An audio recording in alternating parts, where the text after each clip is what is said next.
مامۆستا جام دەربارەی جەناب ئاماژەت بە شتێک کرد کە خۆزگا دەوڵەتێکی بێلایەن بە کوردستانەوە هاوسێ بوو، بەڵام من یەک تێبینیەکەم هەیە دیارە ئەوە خۆزگەی گەلێ کەسی تریشە لە شکستی شۆڕشە لە 1970 شکستی شۆڕشی ئەیلول و لە گرتنی ئۆجەلانە لە من تێبینیەکەم ئەوەیە کە بەتەنیا دەوڵەتێکی محایدیش بەس نییە، زۆر جار ئەو دەوڵەتە محایدە ئەو دەوڵەتە بێلایەنەش ئەکەن بەلایەنگرێک لە دژی میلەتی کورد. مەسەلەن جەزایر ڕاستەوخۆ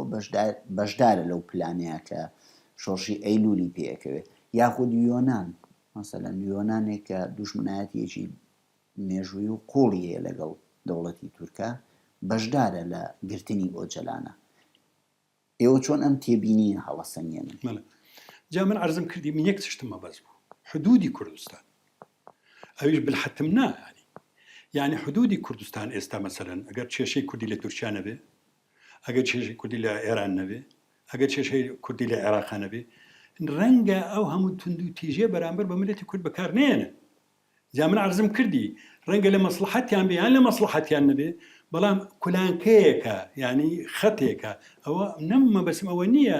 لە دووری ملەتی کوردیشا دوژمنی نییە، بە پێی مناوەرەیەکە موامەرەیە کاشتیوە نەکەن و جەنابەت فەرموون من لەگەڵم لەوا لەگەڵ بەسم ئەوەی ئەو کارێکە کراوە تا ئێستا ئەو کارێکە کراوە. مەسەلەن شۆڕش لە عێراق، شۆڕشی کوردی لە عێراق تورکیا خۆی بۆ ئامادە دەکات حەقێک وەرگیرێ لە عێراق، تورکیا پێ ناخۆشە، حەقێک عەلاقەی بەوێ نییە، ئەو عەلاقە غێر مباشرە، نسبیان غێر مباشرە، چونکە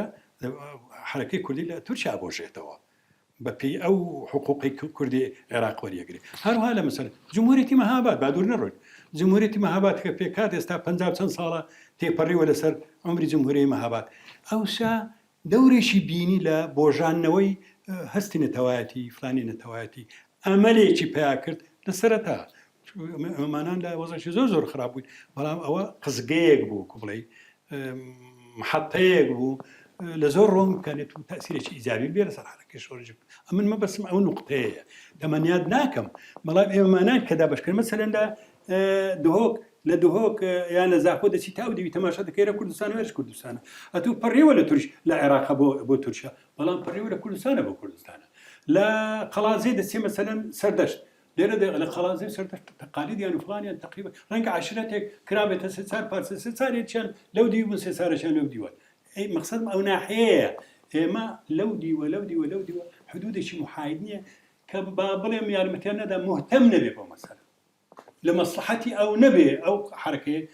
سەرکوت بکرێ لە مەسلحەتی نەبێ، ئەویش کە احتیمال هەنی زیاتر نە ئەجینا خۆ. مامۆستا جان باسی جمهوریەتی کوردستان کرا، کۆماری کوردستان لە مەهاباد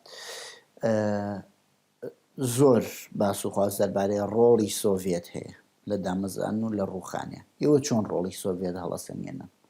ئەگەر بە کورتیش بێت؟ من وابزانم سۆڤێت کەم تەرخەمیان بوو لە مساعداتە لە هەندێ مەسائلە لە ئیستیفادەکردن لە بیدایەتە لە وەزعە لە بیدایەتە إلى آخره. بۆچی دەبێ ئەوەندە مانگە پێش یعنی بۆ پاشی نهایەتی حرب ئەوە بکرێ مەسەلەن پێشتر ئیمکانێت هەبوو ئەوانی شکتریان زیاتر یەکتریان دەگرت فڵانیان دەگرت إلى آخره. تەجروبەکە نەختێک ئەچەسپا نەختێک عمری ئەبوو کەوتنە سەر شەنگ و تااقەتی خۆیان کە تەخمین دەڵێمە من متاکید نیمنەوە لەو بابەتە فقط. هەندێک لەو بابەتە مەسەلەی نەفتی شیمال و هی شیمالی ئێران وانە دێن ناو، من بەش بە حاڵی خۆمە وەکو عملیەکی قەیسەریم ئەهاتە بەرچاو. مستەلزەماتی سەرکەوتنی محەلیەن، مستەلزەماتی سەرکەوتنی جمهوریەی مەهاباد و جمهوری کوردستان لە مەهاباد جمهوریەتی دیموکراتیک لە کوردستانی ئێرانە وەکو کاکەریم وانە ناوی دەبن إلى آخره. تەسەووری وام هەیە ئەو مستەلزەماتە تەوەفری نەکرد بوو، یعنی ڕێک نەکەوت بوو بە تەخمینی خۆم. جا من لەو بابەتە زیاتریش دەڕۆم جگە لەوەش ئیتیفاق کرابوو کە دەبێ پاشی ئەوەی پاشی شەر سۆڤێت لە شیمالی ئێرانە بکشێنەوە. اتفاق کرابەوە وەچ کوشێنی تر نەبوو، یعنی مانەوەی زمینی هیچ اتفاقاتێک نەبوو لەگەڵ دۆری تر ئەمریکا ئینگلترا فلان إلى آخره زمینیت لە هەندێک شوێنە ئەو مۆزوعێکی ترە ئەمەیان یەک طبعاً بە تەسەووری من مستەلزەماتی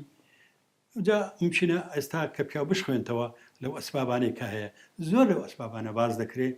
کە لە ناو جمهوریەتی مەهابادا هەندێک تشتەیە خۆشە BBC ئینسان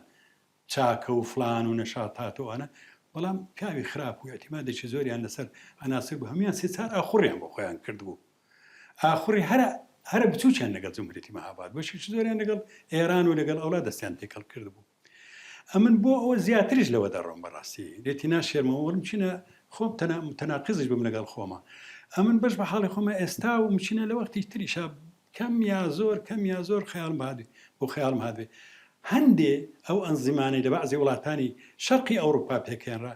وا بزانم ئەمانەش بەشێکی عەلاقەی بە ئەو عەمەلیە قەیسەری بوو یعنی بەبوونی جێشی سۆڤێتی بەبێ جێشی سۆڤێتی ئەو نیزامە ئەوها لێ نەئەهات بەبێ عاملی خارجی تبني قضايا اشتراكي وتطور اجتماعي و ناكر بتقديري خۆمەوە ناكرا أو عامل خارجي هەتا ناتواني تأثيري ببێ ممکنە بۆ وەختێک تأثيري دەبێ بەڵام ممکنە جەنابە لێم پرسی باش ئەی رووسیا لام وایە هەندێک تشتی عەلاقە نزوجی کردبوو ئەجینا چۆن تحملی کرد لە پێش ئەو تەدەخلی وڵاتانی ڕەسمالی لەو پیاو ئەگەر ئەو کتێبانەی لەسەر ئەو قەزیێن و سراوی خوێنتەوە تعجب دەکات شۆڕش لە رووسیا چۆن سەرکەوت يعني 10 أيام تهز العالم والمؤامرة الكبرى على روسيا في أبدا حبسية مسود سركوت محاصر بو تماما محاصر بو بلام هر لقل أوشا أساسا شيء شعبي هبو بلام لهندي ولاته وكرومانيا وكونديشيوني ترا رنجة ببي أو عملية ناند تواني هنجاو باين بناوي اشتراكات وفلان واشتراك تصور بخيالم دي زۆری ڕوخانەکەش نەختێک بۆنی ئەوەی لێبێ کە لە وەختی خۆیان مناڵەکە 7 مانگ و 8 مانگی نەبووە یان 9 مانگ نەبوو و عاسێبێن نێتە دەرێتەوە فتح بەطنی بکەی و کۆڵێن ئەوە بکەی نەخێر زۆر پێشوەقت ئەمانە تووشی عەمەلی قەیسەری هاتوون بنتاری شتەکە ناژیە لام وایە لە جمهوریەتی مەهاب بەشی ڕئیسی من نامێ پاکانە بۆ رووسیا بکەم بۆ سۆڤێت بکەم باغرۆف دیارە ئێستاوا دەڵێن ئێمە وەستا دەیزانین و إلى آخره وەکو ئەزربەیجانیەک ڕەنگە بچاوێکی کەم تەماشای کوردستانی ئێرانیە کرد ڕەنگە بەو چاوە تەماشای کوردستانیە کرد کە جیهەتێکە حتا لە ئەو پڕی نەجاحاتیە ملحق بێ بە جمهوری ئەزربەیجانی شەرقی پێ دەڵێنینی ئێران و فلانەوەوانە بۆیە سۆڤێت طبعاً کەم و کوڕیان هەبوو نەواقسیان هەبوو بەس ئەمن سوالەکە جارجار لەلای من ئەوە ئەمێنێتەوە هەتا کەی سۆڤێت ئەیانتوانی لە کوردستانی عێراق هەبمێنێت هەتا کەی لە ناحی منطقەوە کەی بیری کە ئیتفاقی کرابێ تهدیداتێکی زۆریش کرا ئەمما سۆڤێت لە تەکە ئەوە بڕیاری داوە ئینسحاب بکە ئەشێوێ لەوە ئیستیفادە بکە لەسەر لە مەسەلەی نەفت و ئەوانە دووری نابینم بەس ئەوە ببێتە ئەساسی قەزیە ئەمن بڕێک بە زەحمەتی دەزانم لە ماوەی 40 ساڵی خەباتی حیزبی شیوعیە حیزبی شیوعی گەلێ جێگۆڕچەی کردووە مەسەن لەلایەن گیری قاسمەوە بۆ دژایەتیکردنی بەحث یاخود ئەو شەڕەخە ناویە لە نێوان بەحث و حیزبی شیوعیە و ئەدامکردنی سکرتێری حیزب و ئەدامکردنی کۆمەڵی هاوڕێی تری ناودار لە حیزبی شیوعی پاشان هاتنە جەبهەوە لەگەڵ هەمان حیزبی باسا پاشان ڕووکردنەوە شاخ ئاواتمان لێ بێتە حەقیقەت کە تۆ ئاواتی شتێ دەکەی بەس خۆی لە حەقیقەتدا ئەساسێکی مادی نییە حەز دەکەی وابێ چێ حەز ناکا شتێکە بەرەو باشە بڕوا ئەو مەسایلانەی تایە ئێمە لە زۆر مناسباتە تەحریممان کردبوو کە تەعاون لەگەڵ حیزبی بەعث بکەین کە دێتەوە سوڵتا و ناومان بردبوو بە جەناحی یەمینی و ئێمە لەگەڵ جەناحی یەساری مەجموعەیەک شرووطمان دانا بوو کە تەعجیزی بوو کە نائەکرا ئەوان موافق بن لەسەری ئێمە پاشدانیان نەک هەر لەگەڵ یەسارە بەڵکو لەگەڵ قسمە یەمینیەکەی کە بە تاوەتی تەحریم کرابوو ئێمە تعاونمان کرد ئەو تعاونە طبعاً مجموعەیەک عوامل ممکنە یارمەتی ینی هاان دەربوون مەجموعەیەک ئەبوو ئێمە ئەوها بە سادەی وەرینەگرین ئەبوو بیر لەوە بکەینەوە بەعز دەوێت کەمیا زۆر ڕۆڕەشەکەی خۆی نەختێک گۆڕنیشێکی بکە فڵانەکی بکە ئەبوو بیر لەوە بکەینەوە بەس ئێمە لە کاتی ئەترافە بە ئەڵمانی دیموقراتی لە تاافی لە کاتی بەیانی ئازارە لە کاتی تەمیمی نەفتە لە کاتی تەتویری علااقاتە لەگەڵ سۆڤێتە لەو بابەتانە مەجموعی قەزایە کە ڕەنگە من هەموم لەبیر نەبێ ئێستا لە کاتێکا مەسەلەن وەلو ملاحقە دژ بە ئێمە نەوەستا لە باشترین فترا نەوەستا نوعی زەرای شتێ چینە زەرایەکان حجەکان مەهانەکەیان فەرقی هەبێ بەڵام نەوەستا مەزبێک لەو مەسایلانە چینە گەیشتنە ئەو ڕادەیە هەندێک کۆبوونەوە ئەکرا هەندێک لیقاعات ئەکرا لە عێراقا میوانی ئەو لیقاعاتانە ئەحزابی شیوعی بوون ئەحزابی ئیشتراکی بوون ئەحزابی تەقەدومی بوون بۆیە ممکنە گەیشتنە تەسەورێکی ئەو تۆ ئیمکانیت هەیە ئەو تەجروبەیە تەطویر پێ بکەین بەرەو ئەولاتر دیارە ئەوان دەیانەوێ دیارە بەعز دەیەوێ بە جوورێکی تر بێر بکاتەوە دیارە دەیەوێ ئەندێ ئەختای ڕابردووی تەصحیحکە ملاحەزە دەکەی طبعاً ڕێی هەمومان نەبوو ئەمە بە ڕەیەک بوو لە بینی ئەو ئاڕائانە ئەوانە هانی داین بۆ ئەو مەسەلەیە کە ئۆتۆماتیکیان ئەوەی مەسەلەن ئێستا حزبی شووی ڕووسی علاقی هەیە لەگەڵ حکمی ئێستا وەفدی بۆ دەنێری بۆ ملاقە بۆ لیقاعات و فڵان ئەوانە لە بۆ دیراسی قەزای ئیشتراکی برادرانی ئێمە نووسراویان نووسیوە ناڕزاییان دەربڕیوە کە نابێ ئێوە شتی وا بکەن ئەمانەی ئێستاش بە لە ڕوانگەیەکی سوڵتا تەعاون لەگەڵ حکوومەتی عێراق دەکەن لەگەڵ حزبی باسی عێراق دەکەن کە بەیانی دووبانی ڕەنگە ببنە سوڵتا لێرە هەر لە ئێستاوە دەست پێ بکەن و ئیلاخیری ئەوە ئێمە ئەو تشتانە قەزی ئێرهابیش لێتی ناشێرمەوە مەسەلەی ئێرهابیش لە سەرمان مسەڵەت بوو کە ڕەنگە ئەگەر فوسحەیەک وەرگرین ڕەنگە نقطی حزب نو بێتەوە ژمارەیەک ینی وەزعی باش هەڵکەوێ تەتەور و شتی وانەی تیا بکەین بەس دیارە حەقایق و تەتەوری ئەحداس ئەوەی تەسکیە نەکردیانی ئەوەی پەسەند نەکرد بەس بەڕاستی نەزانی گادامان دەستی پێ کرد و فڵان دەستی پێ کرد و وتمە مەلاحەقە هەر نەوەستا لە هیچ مەرحەلەیەکە نەوەستا بەس بە مەعانی مختلف ینی بە حجەی مختلف خەڵکیان دەگرت ئێمەش لە جێپە بووین فترە یەکەم هەر ئێمە ئەوان بووین هێشتا کەسی تریان نەهێنا بوو باش دەنێ ئەوەشمان تەسەور دەکرد کە حرەکەی جارجارە و ئەوانیش هەستیان بەوە کرد کە حرەکەی شۆڕژێر لە کوردستانە تەسویە بکرێ سرە دێتە سەر ئێمە جارێک ڕەدێکیشی لەسەرەوە هەبوو مامانە بۆ دەبێ شێوەکان ئەو حیسابە بکەن کە ئەگەر بەیانی حرەکەی کوردی نەما ئێمە لەگەڵ ئەوانە هەڵی جێڕینەوە بەزەمە حقائقی حیاتەمە حقائقی حیاتە مەسەلەی ئەمنیات و ڕەغەبات و تیبە و میبە و فڵانواننی باسیش تیبەی نییە خۆ ملاحەزە دەکەی بەداخەوە ئەو تەوازونەی کە ئەبوایە بپارێزرێ پاشی بەیانی ئازار ئەو تەوازونە چونکە تەوازونێک بەیانی ئازاری هێنا هەڵومەرجێک بەیانی ئازاری هێنا ئەبوایە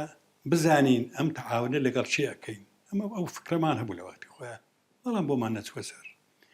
ئەو فکرە لەگەڵ جیهەتێک دەکەین جیهەتی حیوار نییە بەڵام حیوار فەرزەکرێ جارجارە و کە فەرزیش کرا ئەو مقابلە بیر لەوە ئەکاتەوە چ ڕۆژێک ئەوەی داوێتی هەڵی لوشیتەوە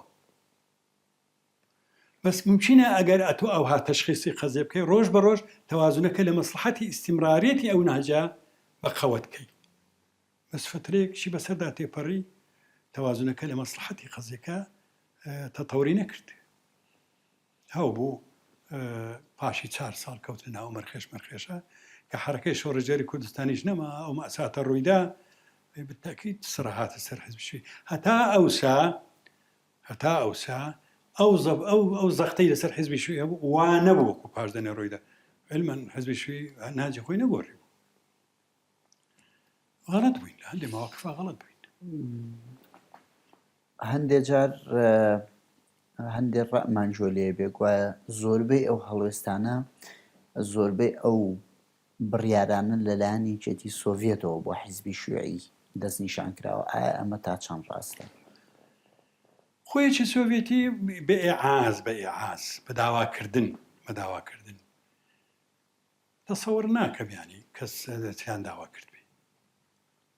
ڕەنگە لێرە و لەوێ قسە کرابێت تەحلیلات متەباین بێ تەقدیرات وەکویەک نەبێ ملاحەزە دەکەی سۆڤێت طبعاً پێیان خۆش نەبوو علاقەتی ئێمە لەگەڵ بەعسا تێکچی پێی خۆش نەبوو سۆڤێت وا تەسەوریە کرد بە تەقدیری خۆیان زوو فریای ئەوە نەکەویت تێکی دەی وەلێتی ناشێرمەوە ئێمە هەندێک مەواقفی متەدەرریجمان وەرگرت بۆ ئینسحاب بۆ پاشەکشە نەک سۆڤێت جیهاتی تریشمان بە نەزەر ئەتیبار وەرگرت لەو تەدەڕوجە هەتا وەکو زۆر دەنگمان ئەوە نەبێ ینی نەشاز نەبێ لە مەسەلەکە وەکو چێجیات مثلەن ئەوە شعار هەڵمانگر ئینها دیکتاتۆریە حتا بعضی هاوڕێیانی خۆمان وەلەو ئێستاش هاتوینێتەوە سەر ئەوە بعضی هاوڕێیانی خۆمان تیانەوە وەرسوڕانێکە ئەمە نابێ وابێ بڵێن ئیسقاتە دیکتاتۆریە تمان با بە ئێمە مەقسەدمان ئەوە بەڵام حەز دەکەین بە زمانێک بە لەهجەیەک بە شعارێکی نەختێک لێوەشاوە مەقبول خۆمان تەقدیمی عالەمی خۆمان بکەین یعنی عالەمی دەرەوە یعنی ئەمە ئینها دیکتاتۆری ئەمە مەبەستمانەوەیە نەمانی ئیسقاتی لابردنی فلان هەرسی ناو لێدەنێ ناوی لێنێ ئەمە مەقسەد هەندێک مەسائلی وە و لە وەختی خۆیان کە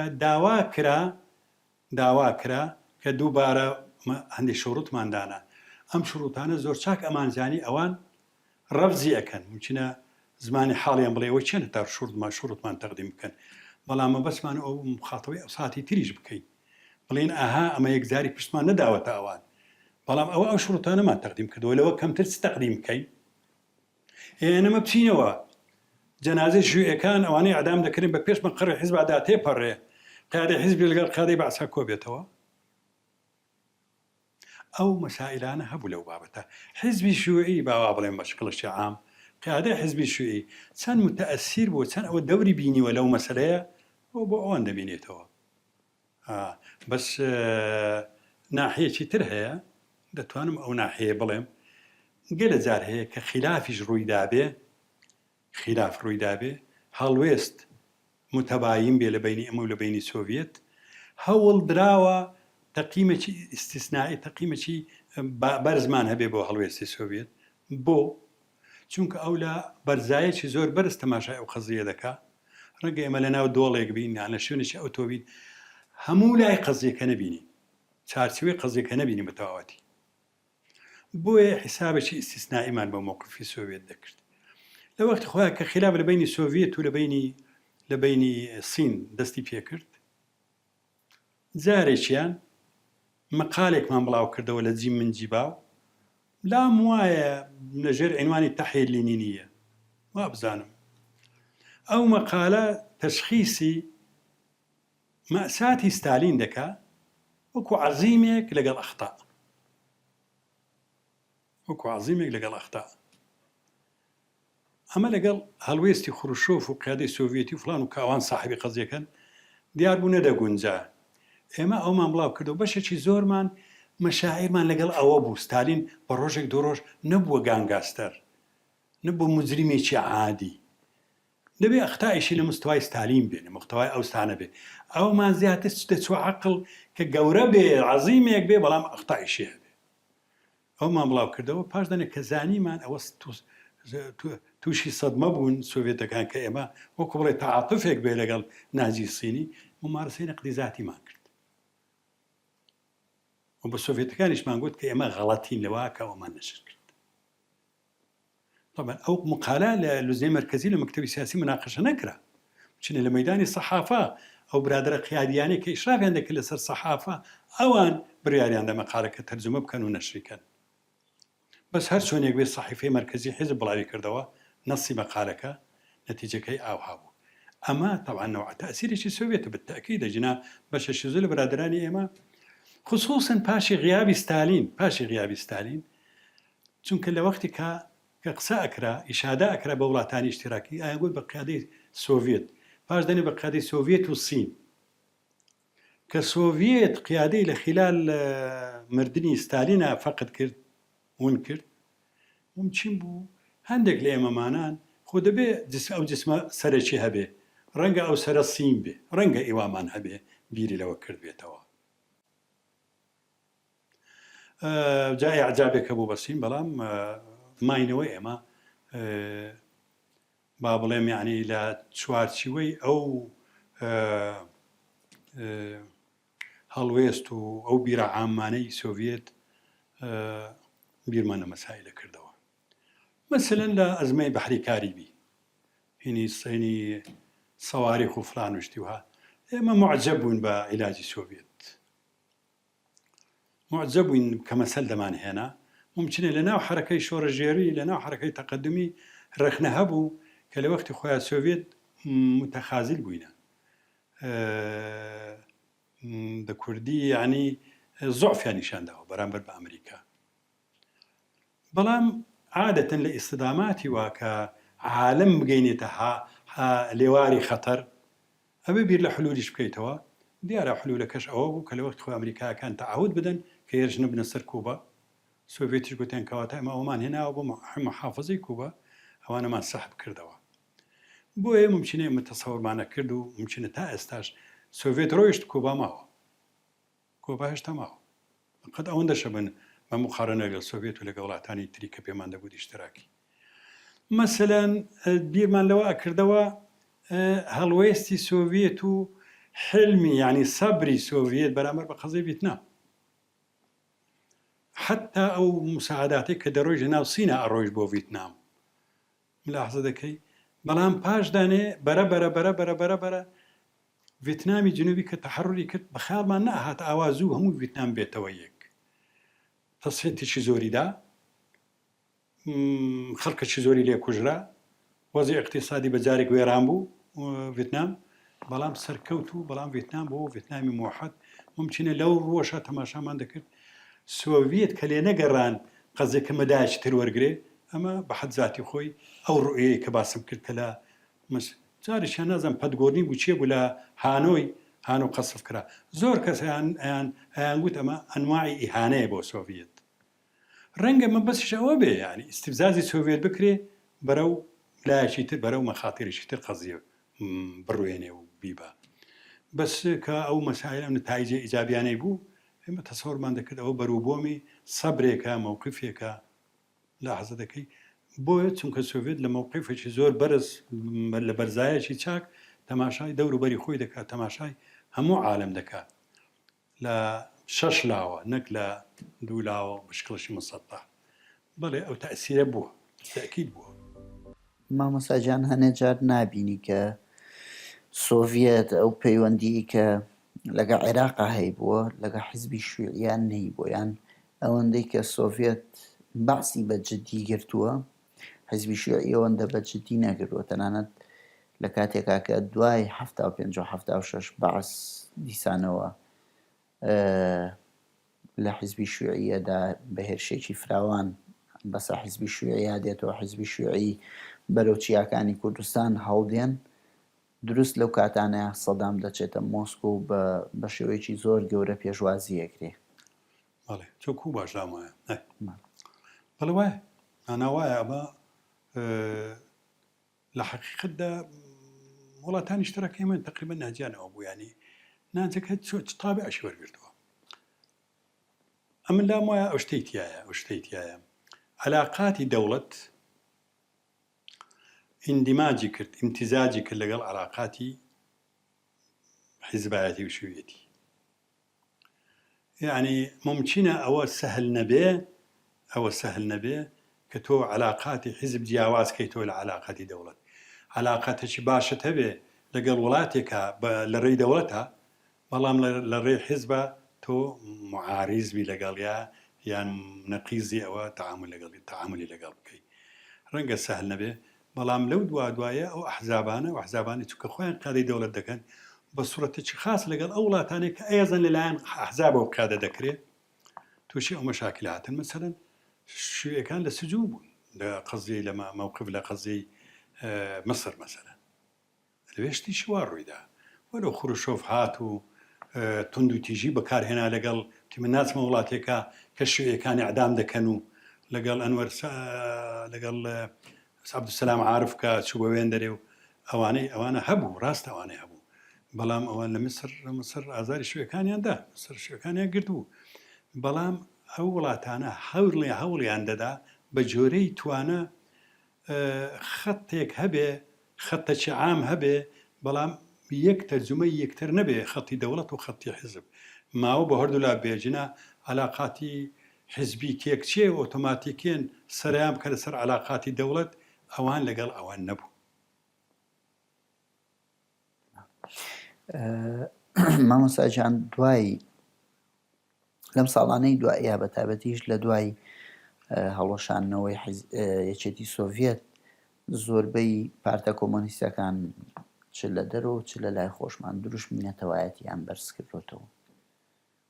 ئێوە ئەم بارە چۆن هەڵەسەنگێنن چۆن بۆ ئەم دیاردەیە دەڕوانن؟ مەسەلەن وەکو چی؟ مەسەلەن حیزبی شوێعی لە لای خۆمان زیاتر ئێستا بەرەو ڕێبازێکی نەتەوایەتی ئەڕوا بە ڕێبازێکی بەرچاو ئەوەی کە ئێستا حیزبی شوێعی لە کوردستانایە و زۆربەی کارەکانی لە کوردستانایە و زۆربەی دروشمەکانی زیاتر نەتەوایەتیە وەک لەوەی شتێکی تر بێت. دیارە ئەم بارەش پەیوەندی بە هەڵۆشانەوەی سۆڤێتەوە هەیە بە بۆ چوونی من. وڵا بەنسبەت حیزبی شوێی کوردستانی ممکنە ئەوە بڵێ من ئێستا من خۆشم مقتەنعم بەوە ئێستا لە ما بڵێن بە عەرەبی لە سلەمی ئەولەویاتی حیزبی شوێی تەقینەوەی کێشەی چینایەتی نییە لە سلەمی ئەولەویات سەرکەوتنی ئەو ئەزمونەیە ئەو تەجروبەیە کە لە کوردستانی عێراقا هەیە ئێستا طبعاً ئەگەر بمانەوێ ئەو هەبە و بە قەڵەمێکی وا تەحدیدی بکەین وازی لەوی تر نەهێناوە بەڵام ئێستا لە مەرحەلەی ئەوە نین ئێمە ئەوی تر بتەقێتەوە مەسەلەی چینایەتی ئێستا لە مەسەلەی نەتەوایەتی هیچ مامۆ نەکراوە ئێستا وەکو بڵێن با بڵێن وەکو لە مەرحەلەی ئینبیعاتی قەومی بی ئێمە لە مەرحەلەیەکین ئەمانەوێ مەرحەلەیەکی قەوم نەتەوایەتیە ئەمانەوێ شتێکمان لە پێک بێ شتێک پێبینین لە مستەوای ملەتی کورد یانە حکوومەتێک دەوڵەتێک حقوقێک بزانە چییە تابع وەردەگری لە مستەقبەلا پیاو ناتوانانی ئێستا هەموو شتێک لەو بابەتە تەحدید بکات چونکە ئەمە ڕەغەبات نییە دەمانەوێت زۆر شت وەرگرین بەڵام ئەوە ڕەغەبات نییە بۆیە من ئەوە تێگەم تەبان ئێستا چۆن دەتوانین ئێمە قسەیە بکەین بیر لەوە نەکەینەوە وەزە لە کوردستانە خەتەرە زدی کرێکار و زدی شوێی و زدی پارتی و زدی یەکێتی و زدی نازام چیە و چێ و ئەحزابانێکە زدی هەمیان لە خەتەرایە ملاحظە دەکەی ناکرێەوە تەماشا بکە زۆر وڵاتان مەشاکلیان تایە مەشاکلیان هەیە ئەوە ئەفغانستانەوە ئەو سۆمالیایە ئەوە شوێنی ترە ئەوە هەزار قسە دەکرێت بەڵام دائما دیفاع لە چوارچیوەکەی دەکرێت لە حدودەکەی دەکرێت وڵاتێکە دانی پیانراوە عێراق ئەو هەموو عوزلەیە هەیە هەموو لە هاوار دەکەن کە ئێمە زدی تەجزیعین و زدی تەقسیم و فلان و ئەوانەین بۆیە کوردستان ئێستا وەکو شتێکی دەڵەمە وایە دەڵەمە هێشتا قالبی خۆی نەگرتووە هێشتا بۆیە مهمەی ئەساسیمان سەرکەوتنی ئەو ئەزمونەیە بە شتێکی غەریبی نازانین ئەگەر ئەو شعاراتان نەختە بارز بن ڕەنگە عینی چش نەبێ بەنسبەت حیزبی شوێی عێراقی بەنسبەت حیزبی شوێی عێراقی ڕەنگە هەندێک شت هەموو ئەو شتە نەبێ مەسەلەن لەگەڵ ئەوەشە ڕەنگە تەئسیری ئینهیاری سۆڤێت هەر لە ئینهیاری سۆڤێت نەبێ لەو خەیبەیە بێ کە زۆر لە وڵاتانێک کە ئێمە تەسەوڕمان دەکرد یان وامان ئەعتیبار دەکرد کە مەسەلەی نەتەوایەتی تیا حەل بووە تیایە حەل نەبووە کەواتە بێبێ ئەو دەروێشە نەبێ من جارێکیان لە مناسبەتێکە شتێکم بڵاو کردەوە کە باسی لە بیدایەتی بیرکردنەوە بۆ پێکینانی حیزبی شوێی کوردستانی کە هەندێک کەس بڵێن تابعچی قەومی بدەنا و مەسەلە و یان هندی شۆڤێنییان ئینعیزالیانەوە حزبی شوێی ئەزەربێجانی یان حزبی شوێی ئەرمەنی یان حزبی شوێی گوروزی یان حزبی شوێی ئۆزبەکی علت لەوە نییە کە ناوی قومیەتەکانی خۆی هەڵگرتووە بەعکسەوە ئەوە قەیدی نییە علت لەوەیە ئیشباع نەکراوە بە مەسئولیات و بە سەلاحیەتی خۆی علت لەوەیە لە مەرکەزا قیادە دەکرێت ئاچیزە قیادەی دەکا ئێمە دەمانوێت ئێستا ناو لەسەر ناوەڕۆک بێ ئیسم عەلا موسەما ملاحظە دەکەی یعنی مەسەلەن وەکو عەرزم کردی ئەزەربەیجانە و جمهوریاتی پریباڵتیق ئەوانەی لاتڤیا ئیستۆنیا و لیتوانیا ئەوانە بەشی شارە زۆری معزول بوون لە وەزعی سۆڤێتوانە هەندێ ئەحزابی قیادی شعاری نەوعی استقلالەتی چاڵگرت بوو لە ئەوروپای غەربی شعاری یۆرۆ کۆمینیزمان بەرز کردووە شوێ لە ئەوروپیە مەسەلەن ملاحظ دەکەی ڕنگ بوو ئێمەمانان ئەوسا ئەوستانەمان نەبوو بێ بە تەسەوری من ئەو مەسائلانەش دووبارە قەزیەی نەتەوایەتی هێناوە پێش کە لامان وایە لە یەکێتی سۆڤێت ئەو هەموو نەتەوانە ئەم هەموو مەسائلانە مشکلیان حەل بووە دەرچووانیە ئەوە یەک لە بەڵگەکان بوو کە پیا بڕۆ کۆکەک با نەڵێم چی یعنی بۆ باەخنەران بە قەزەی نەتەوایەتی کە لەوێ لە ئیشتراکەت حەل دەبێت کەچی لە حەقەتدا حەل نەبوو جا ڕەنگە ئەوە دەنگدانەوەیکی هەبێ لە سیاسەتی و حیزبەوە بێ هەندێک ئەحزابیش ناوی خۆیان گۆڕی هەندێک حزاب ناوی خۆیان گۆڕی بەنسبەتی مەشە مناقەشیش زۆر کرا لەسەر گۆڕینی ناوی حزب بەڵام ئەخیرەن وا پەسەند کرا ناوی خۆی ببێنێ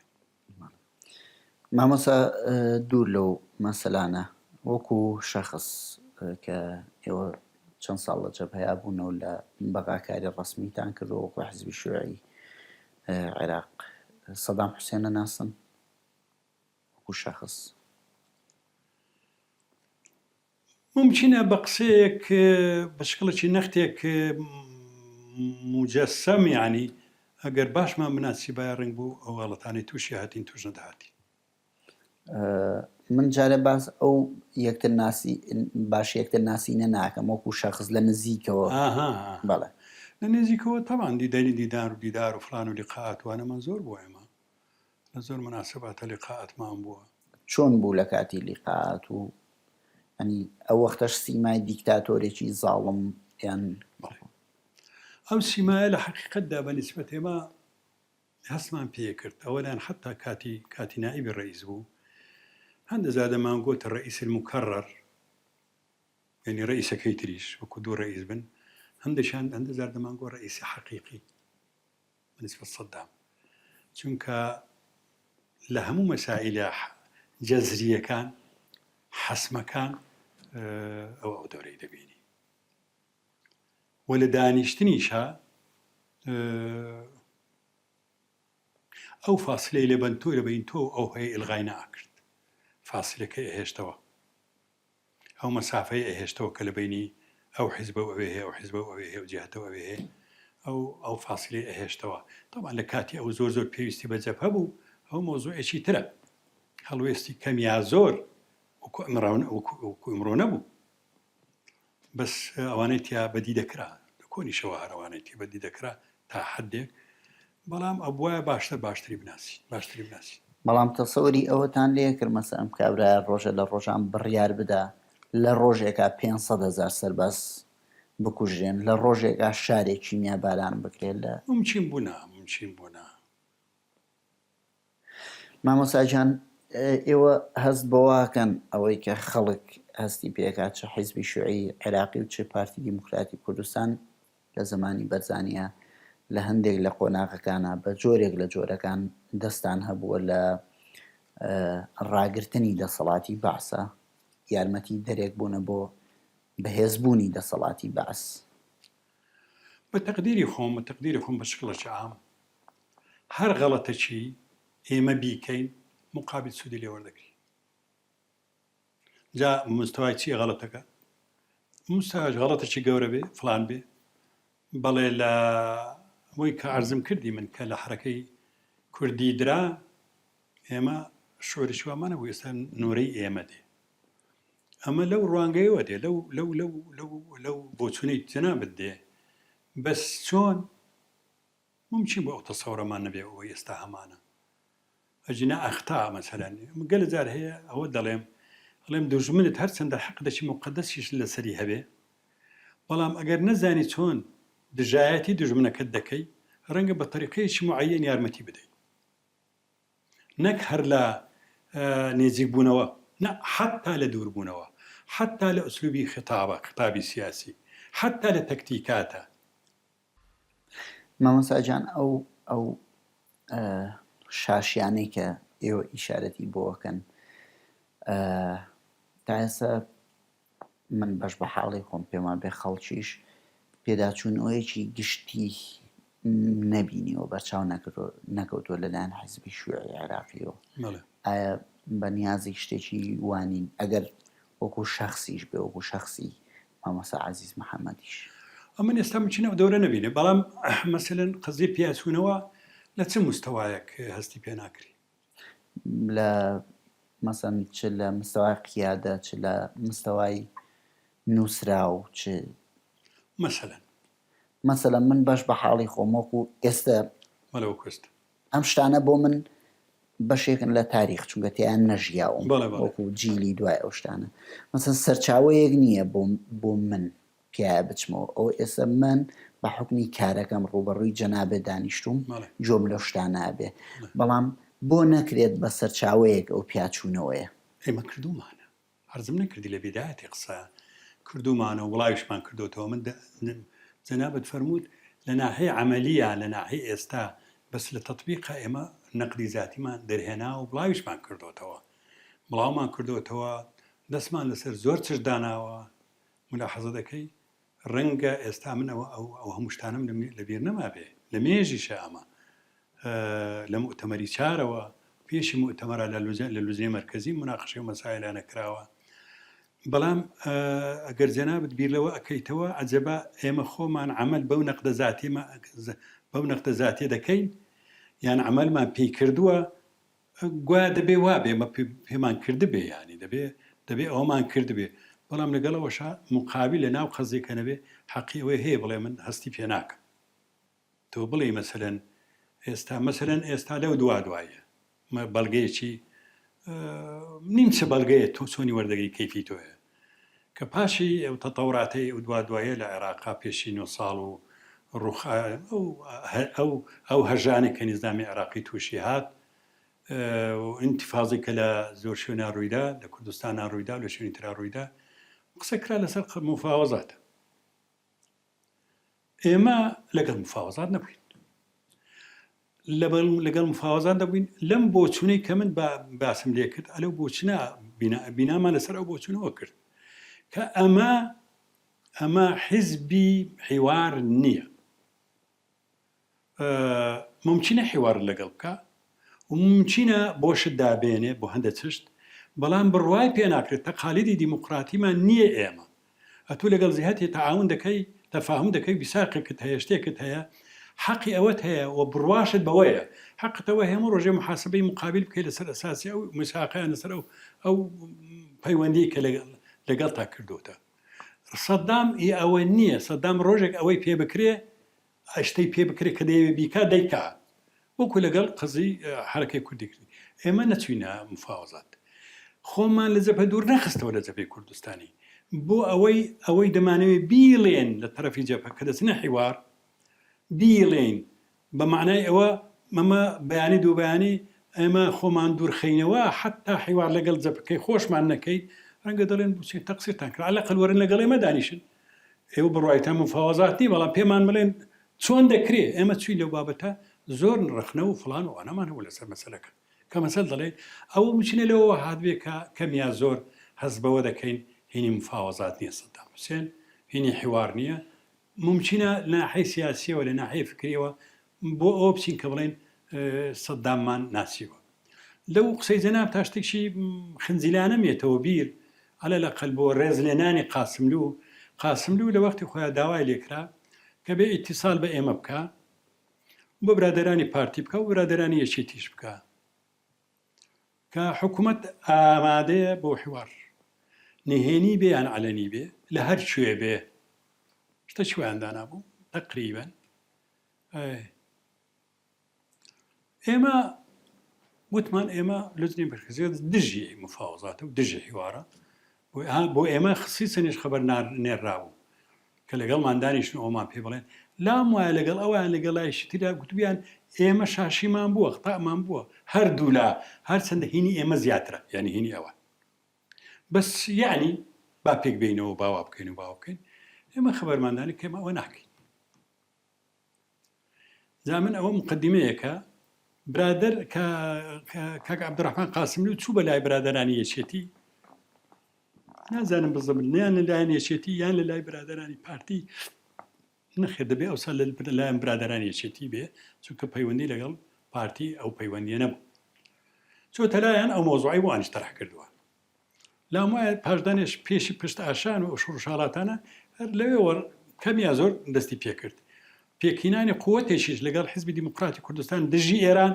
لام وایە ئەویش موغازەلەیەک بوو کە بڵێن هاها ئێمە ئەوە دژی ئێران وەستاوین ملاحەزە دەکەی قاسملوو چوو بە یەکێتی بڵێ سەدام ئامادەیە بۆ ئەم مفاوزات و توێژ و شانە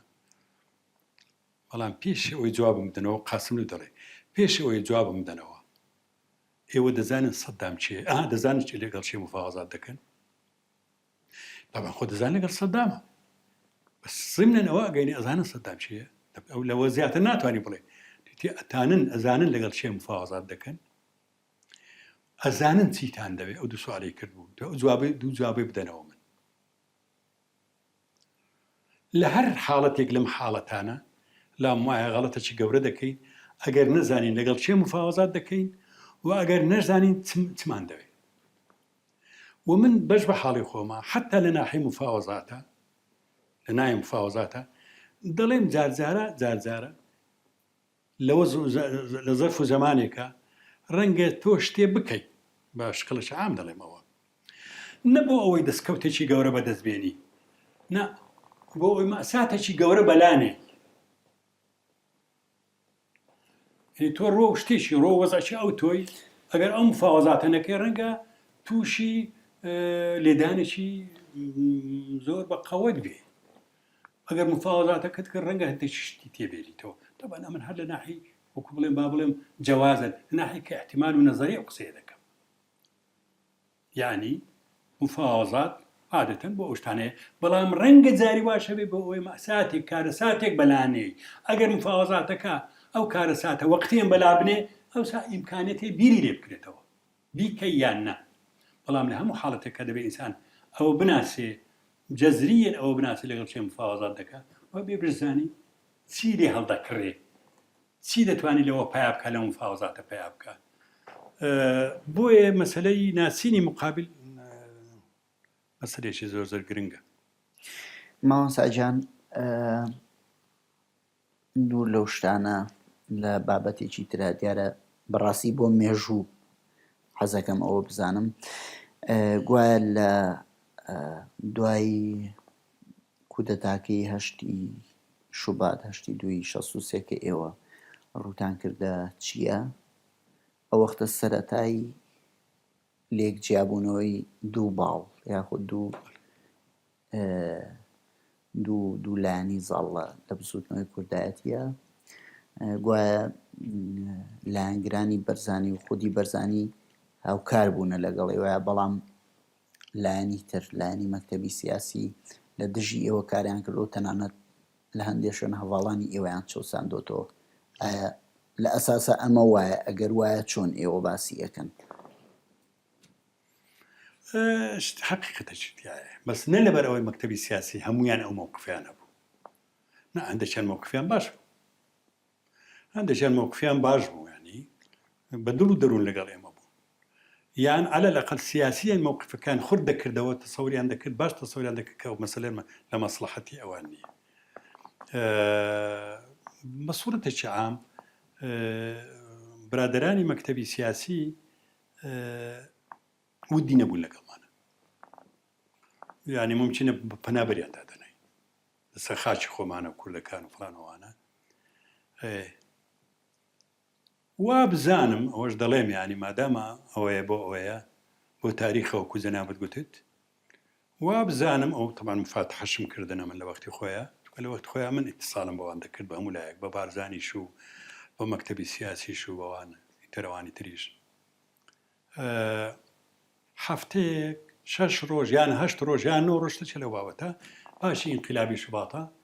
کە بۆ معنایە دەکا 15 شوبات و 16 شوبات شتێک لەو بابەتە نەشەیەک لەلایەن مەکتەبی سیاسی دەرچوو یان على الأقل بە تەوقیعی مەکتەبی سیاسی دەرچوو ئەڵێ ئەو حکوومەتە ئەن حکوومەتی ئینقلابی شوباتە دژی شووعیەکانە طبعا ضمنا ئەوە لێرە دەڵێم ضمنا ئەو معنایوەیە ئەو ساتی حرەکەی شیوعی نەیارن لەگەڵ حکوومەتە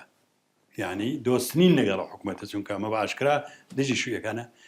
بەڵام ئەوە قەت ئەوە ناگەیەنێ ئێمە تاعاون لەگەڵ ئەو شوویانە بکەین دەبێ هەموو شتێ بکەین بۆی ڕویان ڕشکەین زیاتر ڕویان ڕشکەین